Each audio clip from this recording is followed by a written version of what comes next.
What's up, guiding bolt fans? This is Nick, and today I'm going to show you how to swap out a carburetor on a Remington weed eater. So you can see I have a RM2560 right here. This is what we're going to actually be swapping out the carb on. It's the exact same process for an RM2510 as well as a few other models. So you can actually see this is a brand new one right here that I've already swapped out and got this one running again.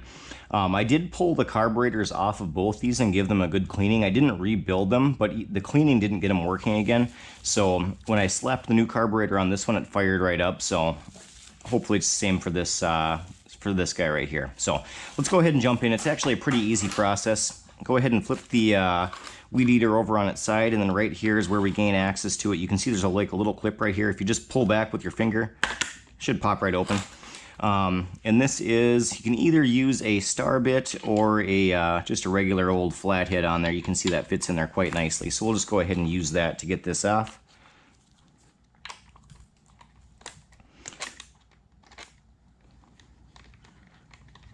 This is a pretty long screw. It goes all the way down. It looks like a good couple inches or so. But there's only two of these. Go ahead and take them off both sides.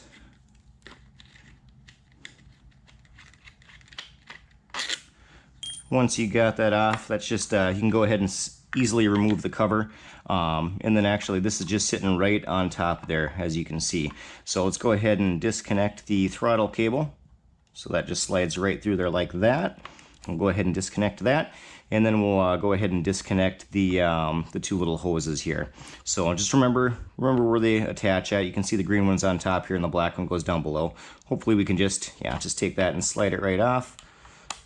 Same thing with that. I do have, just a little pair of pliers here to grab those if you need to pull them off, but it's usually easiest, or I find it easy, just to go ahead and stick the screwdriver and then just give it a little pry. They usually slip right off.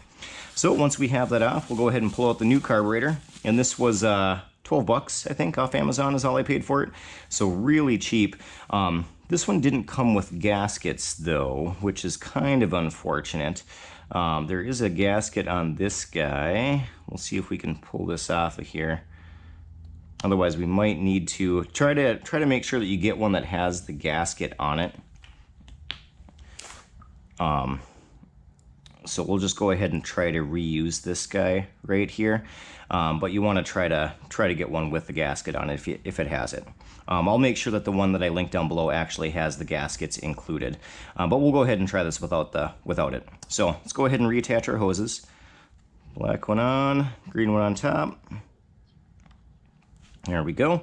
We'll go ahead and hook the throttle cable back up. That is attached on there, as you can see. And then basically you just go ahead and set it right back down in place. And then we're going to take this guy and put it over the top again. So in the exact same position that it was. Grab one of our screws here. Go ahead and slide that on through. See if we can get it lined up. It's close. There we go. Let's slip down in there. Grab our other screw. Exact same on the other side. Might need to do a little bit of wiggling to get it into place. There we go.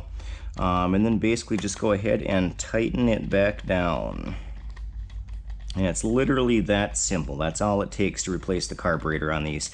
And for 12 bucks, you might as well just replace it and get a brand new one instead of trying to rebuild the carburetor.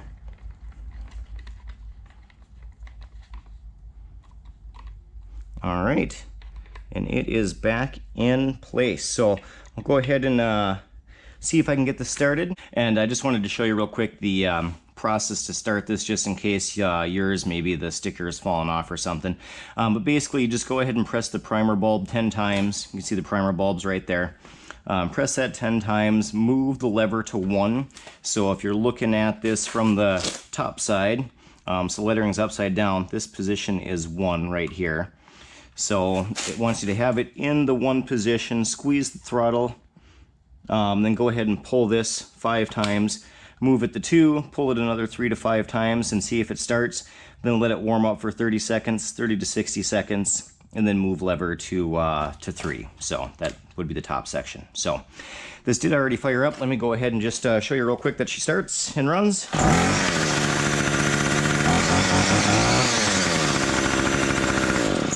Perfect. So yeah, 12 bucks well spent.